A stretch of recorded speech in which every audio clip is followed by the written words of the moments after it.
আসসালামু আলাইকুম বন্ধুরা, আশা করি সবাই ভালো আছেন। 18তম নিবন্ধন লিখিত পরীক্ষাকে সামনে রেখে আমাদের যেই ক্লাস নেওয়ার কথা ছিল তারই আজকে প্রথম পর্ব। আমি প্রথম দিনই বলেছিলাম আপনাদের যে আমরা সহজ থেকে কঠিনের দিকে ধাবিত হব।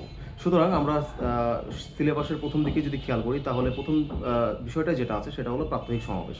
আজকে আমি আপনাদের প্রাত্যহিক সমাবেশ পাশাপাশি আর একটা গুরুত্বপূর্ণ বিষয় এই ক্লাসে অন্তর্ভুক্ত করেছি, সেটা হচ্ছে শারীরিক শিক্ষার কর্মসূচি কী কী। এটা আপনারা খেয়াল করে দেখবেন 18তম নিবন্ধন পরীক্ষায় এটা একটা 5 মার্কের কোয়েশ্চেন ছিল। সুতরাং 16তম নিবন্ধনে এটা 18তম নিবন্ধনে আসার সম্ভাবনা খুবই বেশি। সুতরাং আমি যদি একটার সাথে আরেকটা রিলেট করে আপনাদেরকে আলোচনা করে দিই তাহলে আপনাদের জন্য খুব সহজ হবে। তো বলছিলাম কি যে শারীরিক শিক্ষার কর্মসূচি কি, দেখুন একটি শিক্ষা প্রতিষ্ঠানে শিক্ষার্থীদের শারীরিক মানসিক সামাজিক উন্নতির জন্য যে কর্মসূচিগুলো গ্রহণ করা হয় এবং একজন শিক্ষার্থীকে সুনাগরিক হিসেবে গড়ে তোলার জন্য যে কর্মসূচিগুলো গ্রহণ করা হয় সেই কর্মসূচিগুলোই হলো শারীরিক শিক্ষার কর্মসূচি। শারীরিক শিক্ষার কর্মসূচিকে 3 ভাগে ভাগ করা হয়েছে। একটা হলো কম্পালসারি বা বাধ্যতামূলক কর্মসূচি, একটা হলো ইন্ট্রামুলার বা অন্তর্মুখী কর্মসূচি এবং একটা হলো এক্সট্রামুলার বা বহির্মুখী কর্মসূচি। বাধ্যতামূলক কর্মসূচিগুলো কি, যেটা আমি সংজ্ঞাতেই বললাম, সেটা হচ্ছে যে একজন শিক্ষার্থীর শারীরিক মানসিক সামাজিক উন্নতির জন্য যেই পদক্ষেপগুলো নেওয়া হয়, যে কর্মসূচিগুলো নেওয়া হয়, সেটাই হচ্ছে বাধ্যতামূলক কর্মসূচি। ইন্ট্রামুলার কি, ইন্টা মানে কি, ইন্টা মানে হলো ভেতর আর মুলার হলো দেয়াল। আপনারা জানেন যে মুলার মানে হলো চার দেয়ালের ভেতরে যে কর্মসূচিগুলো গ্রহণ করা হয় কিংবা একটা শিক্ষা প্রতিষ্ঠানের ভেতরে যে খেলাধুলাগুলো করা হয় সেটাই হচ্ছে আপনার ইন্টারমুলার কর্মসূচি। যেমন আন্তঃ ক্লাস, আন্তঃ হাউস, আন্তঃ শিফট এই খেলাগুলো আমাদের হয় একটা প্রতিষ্ঠানে, এটা হচ্ছে ইন্টারমুলার প্রোগ্রাম। এটা হচ্ছে শারীরিক শিক্ষার কর্মসূচির একটা গুরুত্বপূর্ণ অংশ। আর একটা আছে কি এক্সট্রামুলার। এক্সট্রা মানে কি, বাইরে, অর্থাৎ দেয়ালের বাইরে বা চার দেয়ালের বাইরে বা শিক্ষা প্রতিষ্ঠানের বাইরে যে খেলাধুলা কিংবা কর্মসূচিগুলো গ্রহণ করা হয়, যেমন আন্তঃ স্কুল, আন্তঃ কলেজ, আন্তঃ বিশ্ববিদ্যালয় খেলাগুলো হয়, এটা হচ্ছে এক্সট্রামুলার আপনার হচ্ছে প্রোগ্রাম বা এক্সট্রামুলার কর্মসূচি। সুতরাং আমরা বুঝতেই পারছি যে শারীরিক শিক্ষার কর্মসূচি হলো সেই কর্মসূচি যা একজন শিক্ষার্থীর শারীরিক মানসিক সামাজিক উন্নতি ঘটায়, পাশাপাশি আপনার একজন সুনাগরিক হিসেবে গড়ে তুলতে সাহায্য করে। আমরা আসি এবার পরবর্তীতে অংশে। এটা আপনাদের একটা সংক্ষিপ্তভাবে ধারণা দিয়ে দিলাম শারীরিক শিক্ষার কর্মসূচির। এর সাথেই আপনাদের প্রশ্ন আসতে পারে যে প্রাত্যহিক সমাবেশ কাকে বলে বা প্রাত্যহিক সমাবেশের স্তরগুলো ধাপগুলো উল্লেখ করো, কিংবা আবার প্রশ্ন দেখবেন যে নতুন শপথটাকে আপনারা ব্যাখ্যা করুন, তাই না? এটা প্রশ্ন আছে, আপনারা খেয়াল করেছেন। তো বলছিলাম কি যে প্রাত্যহিক সমাবেশ কি আমরা জানি, প্রাত্যহিক সমাবেশ কি, এখানে আমি একটু আপনাদেরকে ছোট একটা কোটেশন দিই যে এই জায়গাটাতে আপনারা যদি কাকে বলে এখানে শুরু করেন, শুরু করতে যে আপনারা একটা ইংলিশ ছোট কোটেশন পারলে দিয়ে দেবেন। আমি আপনাদেরকে বলে দিচ্ছি যে এ meeting of a student body and teacher for educational or recreational purpose. অর্থাৎ একটা সমাবেশ বা সমবেত যেখানে হয়, শিক্ষার্থী এবং শিক্ষকরা মিলে একটা জায়গায় সমবেত হয় কী কারণে, শিক্ষামূলক বা বিনোদনমূলক কাজের জন্য। ঠিক আছে, এটা হলো সাধারণ একটা আপনাদের সংজ্ঞা আপনারা দিয়ে দিলেন প্রাত্যহিক সমাবেশ কাকে বলে বা হোয়াট ইজ অ্যাসেম্বলি, তাই না? তো বলছিলাম কি, তাহলে এরপরে কি থাকতে পারে আমাদের যে একটা প্রাত্যহিক সমাবেশের ধারাবাহিক যে পর্যায়গুলো আছে সেটা ব্যাখ্যা করুন। আপনারা জানেন যে একটা আপনার হচ্ছে যে প্রাত্যহিক সমাবেশ কোথায় অনুষ্ঠিত হয়, আমাদের স্কুল বা কলেজের আমাদের এক সামনেই যে খোলা জায়গা থাকে সেখানেই প্রাত্যহিক সমাবেশ অনুষ্ঠিত হয়। হ্যাঁ, অনেক সময় ইনডোরে হতে পারে, অনেক সময় বৃষ্টির কারণে বা প্রতিকূলতার আবহাওয়া যদি অনুকূল না থাকে সেক্ষেত্রে অনেক সময় বড় বড় যে জায়গাগুলো থাকে, আমাদের অডিটোরিয়াম থাকে বা ইনডোর থাকে, সেখানে আমাদের প্রাত্যহিক সমাবেশ বা অ্যাসেম্বলি হতে পারে, কোনো সমস্যা নাই।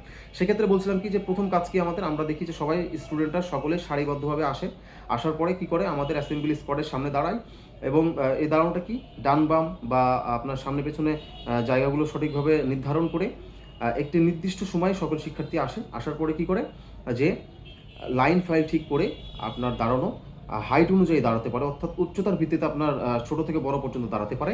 তারপরে কি হয়, আমাদের প্রথম কাজ কি, আমাদের দেখেন অ্যাসেম্বলি এখানে হয়তো বইয়ে লেখা আছে যে অ্যাসেম্বলি কন্ট্যাক্ট করে শারীরিক শিক্ষা শিক্ষক, এটা নেসেসারি না। আপনারা খেয়াল করে দেখবেন যে স্কুল কলেজে আমরা দেখি যে শিক্ষার্থীরাই অ্যাসেম্বলি কন্ডাক্ট করে থাকে। এক্ষেত্রে আমি আপনাদেরকে একটা উদাহরণ দিই, আমি যখন রাজক কলেজে টিচার ছিলাম তখন আমরা কখনোই, যারা ফিজিক্যাল এডুকেশনের লেকচারার ছিলাম তারা কখনোই আমরা অ্যাসেম্বলি করাই নাই। এই অ্যাসেম্বলি করাতো অ্যাডজুরেন্টরা, হ্যাঁ, একটা বডি থাকে, সেই অ্যাডজুরেন্ট বডি অ্যাসেম্বলি করাতো। সুতরাং বলছিলাম যে এটা আমার আপনাদের এটা নিয়ে বেশি বিভ্রান্তি করার দরকার নেই। আপনার শারীরিক শিক্ষা শিক্ষকও লিখতে পারেন, আপনারা লিখতে পারেন নির্বাচিত অধিনায়ক বা প্রতিদিন ধারাবাহিকভাবে একজন একজন করে আসতে পারে অ্যাসেম্বলি কন্ডাক্ট করতে, কোনো সমস্যা নেই। এক্ষেত্রে বলছিলাম কি যে প্রথম আমাদের তাহলে কী হলো, লাইন ফাইল তারা সঠিকভাবে দাঁড়ালো, শিক্ষকরা দাঁড়ালো, দাঁড়ানোর পরে কী করলো, প্রথম কাজটা কি আমাদের পতাকা উত্তোলন, অর্থাৎ ফ্ল্যাগ হোস্টিং, তাই না? ফ্ল্যাগ হোস্টিং করার পরে দ্বিতীয় কাজটা হলো কি সম্মান প্রদর্শন, জাতীয় পতাকার প্রতি সম্মান প্রদর্শন করা। তারপর তৃতীয় কাজটা হলো কি প্রার্থনা। চতুর্থ কাজ হলো জাতীয় সঙ্গীত পঞ্চম কাজ হলো আমাদের শপথ গ্রহণ। আচ্ছা, এখানে একটু আপনার ডিফারেন্স আছে, এটা নিয়ে অনেকেই বারবার কনফিউজ করছেন। পূর্বে জাতীয় সঙ্গীতের পূর্বে শপথ ছিল, এখন জাতীয় সঙ্গীতের পরে শপথ হয়ে গেছে। এই শপথ নিয়ে আরেকটু গুরুত্বপূর্ণ তথ্য আছে, যে আপনারা অনেকেই জানেন, সবাই হয়তো অলমোস্ট জেনে গেছেন যে আমাদের বর্তমান সময়ের শপথটা নতুনভাবে আসছে। এই শপথটা আমি আপনাদের এই ভিডিওর কমেন্ট বক্সে লিখে দেবো, কোনো সমস্যা নেই। আপনারা তাহলে বুঝলেন যে এই সিকোয়েন্সটা দেখি, প্রথমে জাতীয় পতাকা উত্তোলন, জাতীয় পতাকার প্রতি সম্মান প্রদর্শন, প্রার্থনা, তারপরে জাতীয় সঙ্গীত, তারপরে শপথ, তারপর যদি প্রধান শিক্ষক এবং বা অধ্যক্ষ থাকে তাদের বক্তব্য থাকলে থাকলো, অথবা যদি শরীরচর্চা করার আপনাদের নির্ধারিত সময় থাকে তাহলে 5 মিনিট শরীরচর্চা করে প্রাত্যহিক সমাবেশ এখানেই শেষ হবে। অর্থাৎ আপনারা এখানে ব্যাখ্যায় বলতে পারেন যে স্কুলের মূল ক্লাস কার্যক্রম শুরুর পূর্বেই আমরা শারীরিক এবং মানসিকভাবে প্রস্তুতি নেওয়ার জন্য যে কার্যক্রমে অংশগ্রহণ করি শিক্ষক এবং শিক্ষার্থীরা মিলে, সেটাই হচ্ছে প্রাত্যহিক সমাবেশ। এটা হয়ে গেল। তাহলে প্রাত্যহিক সমাবেশের আরেকটা ছোট কোশ্চেন থাকতে পারে, লক্ষ্য উদ্দেশ্য কী? প্রাত্যহিক সমাবেশের লক্ষ্য হলো দেশপ্রেম জাগ্রত করে একজন সুনাগরিক হিসেবে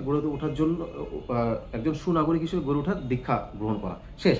এর উদ্দেশ্যগুলো কি দেখেন, এর আগে আমি যে আলোচনাগুলো করলাম, শারীরিক, মানসিক এবং সামাজিকভাবে উন্নতির মাধ্যমে আমরা যেভাবে হচ্ছে যে একজন সুনাগরিক হতে পারি, সেটাই আমাদের উদ্দেশ্য, তাই না? উদ্দেশ্য বলেছিলাম কি, যে লক্ষ্যে পৌঁছানোর জন্য যে কাজগুলো করি আমরা, সেটাই হচ্ছে আমাদের উদ্দেশ্য, তাই না? সো এখানে আরও আছে কি, যে দেখেন আমাদের পতাকা উত্তোলন, পতাকা কি আমাদের দেশের পতাকা। সো পতাকা উত্তোলন, তারপরে জাতীয় সঙ্গীত, শপথ গ্রহণ, এগুলো সবই আমাদের দেশপ্রেম জাগ্রত করে। সুতরাং আমাদের একজন সুনাগরিক হিসেবে গড়ে ওঠা হলো আমাদের লক্ষ্য হলে, এই যে কার্যক্রমগুলো আমরা করছি, এই কার্যক্রমগুলোই মূলত আমাদের কি শারীরিক শিক্ষার লক্ষ্য। সুতরাং আমরা বুঝতেই পারছি যে আমরা শারীরিক শিক্ষা কীভাবে সুন্দরভাবে কর্মসূচির মাধ্যমে একটা প্রাত্যহিক সমাবেশ কীভাবে কন্ডাক্ট করতে হয় আমরা জানতে পারলাম। অ্যাসেম্বলি এই শব্দটা কিন্তু 1400 শতাব্দীতে আপনার আবিষ্কৃত হয়েছিল, তখন থেকে এর ব্যবহার শুরু হয়। সুতরাং আপনারা বুঝতেই পারছেন যে আমরা একটা অ্যাসেম্বলি বা শারীরিক শিক্ষার কর্মসূচি এই আলোচনাগুলো আমি আপনাদের করে দিলাম। আপনারা চেষ্টা করবেন যে এগুলো ধারাবাহিকতা মেনটেন শুধু করা না, নতুন নতুন 2-4টা কোটেশন ব্যবহার করতে। আমি আজকে যে ইংলিশটা আপনাদের দিলাম প্রাত্যহিক সমাবেশের, যে এ meeting of a student body and teachers for educational or recreational purpose, এই ছোট্ট একটা যদি আপনি লিখে দেন এবং লিখে দেন যে 1400 শতাব্দী থেকে আপনার প্রাত্যহিক সমাবেশ বা অ্যাসেম্বলি শব্দটির ব্যবহার শুরু হয়, তাহলে আপনাদের যিনি খাতা দেখবেন তিনি এই তথ্যগুলো দেখে তিনি আপনাদেরকে মার্ক দিয়ে দেবেন। এবার আসি আপনাদের আজকের মোটামুটি ক্লাসের বিষয় শেষ হয়ে গেল। আপনাদের মার্ক ক্যারি করার জন্য দেখুন আমরা একটু কোয়েশ্চেন নিয়ে আলোচনা করি। আমাদের প্রশ্ন কি থাকে 100 মার্কে, তাই না? তার মধ্যে 75 মার্ক থাকে হলো 5টা প্রশ্ন 15 মার্কের, এবং আর বাকিটা 5-5 25 মার্ক থাকে হলো ছোট প্রশ্ন, তাই না? এর মধ্যে আবার আরও আছে, টিকা আছে এবং এক কথায় উত্তর আছে, তাই না?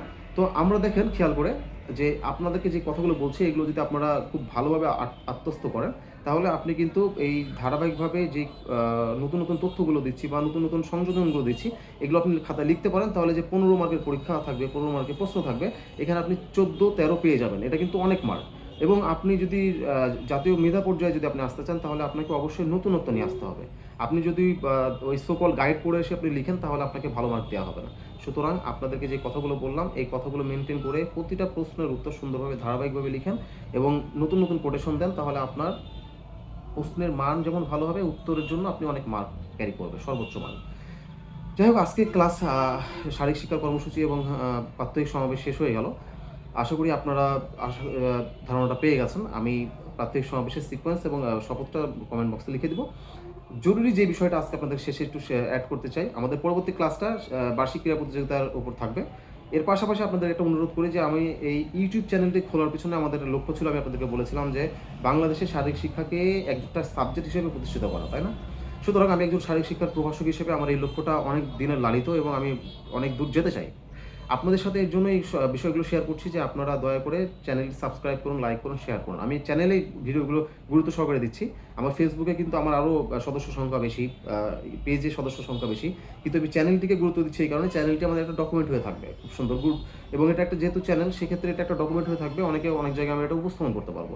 সুতরাং আপনারা যদি আমাদের সাথে থাকেন, তাহলে আমি ইন্সপায়ার হবো, আরও ভালো ভালো ক্লাস দেওয়ার আপনাদেরকে চেষ্টা করবো। আর লাস্ট কথা হলো যে আপনারা অনেকে পরামর্শ দিচ্ছেন, ট্র্যাক ক্লাস দেন, মাঠ অঙ্কন দেন। দেখুন, আমি আপনাদের জানাতে বলছি যে আমার এই চ্যানেলে ক্লাসগুলো ধারাবাহিকভাবে থাকবে। আপনাদের ইচ্ছা বা আপনি একটা বললে আমি সেটা সাথে সাথে দিয়ে দেবো, এটা পারবো না। কারণ আমাকে একটা ক্লাস রেডি করতে সময় লাগে, পড়াশোনা করতে হয়, আমাকে সিকোয়েন্সগুলো মেনটেন করতে হয়। আপনাদেরকে আমি আপনাদেরকে আমি কথা দিচ্ছি যে আপনাদের পরীক্ষার পূর্বেই নিবন্ধনের লিখিত কমপক্ষে 1 মাস আগে আপনাদের সকল প্রিপারেশন আমি শেষ করে দেবো ইনশাল্লাহ, হয়ে যাবে আপনাদের ইনশাল্লাহ। সেক্ষেত্রে আপনারা যা যা জানতে চান সেটা আপনারা কমেন্ট বক্সে লিখবেন, আমাকে মেসেঞ্জারে কেউ দয়া করে এত বেশি বিরক্ত করার দরকার নাই, কারণ আমি তো আপনাদের জন্যই সময় ব্যয় করছি না। সুতরাং আপনারা যদি আমাকে একটু কোঅপারেট করেন আমি আরও ইন্সপায়ার হব। আমাকে বিরক্ত করার দরকার নাই, আপনারা কমেন্ট বক্সে লিখবেন, এতে করে কী হবে, কমেন্ট বক্সটা যত আপনারা লিখবেন তত এটা রিচ করবে আরও। হ্যাঁ, সুতরাং আপনারা আমার কথাটা বুঝতে পারছেন, কেউ কিছু মনে নেবেন না। আপনারা দয়া করে চ্যানেলটি সাবস্ক্রাইব করে সাথে থাকেন, লাইক কমেন্ট করে শেয়ার করে সাথে থাকেন, এবং ভিডিওগুলো অন্যকে দেখার জন্য সুযোগ করে দেন। এতে করে আপনাদের আরও উপকার পাবেন আমি বিশ্বাস করি। আর আজকে দেখেন আমাদের 15 মার্কের কিন্তু প্রশ্নের উত্তর হয়ে গেল। 15 মার্কের প্রশ্নের উত্তরে আপনাদেরকে মূল থিম জিস্টগুলো দিয়ে দিয়েছি।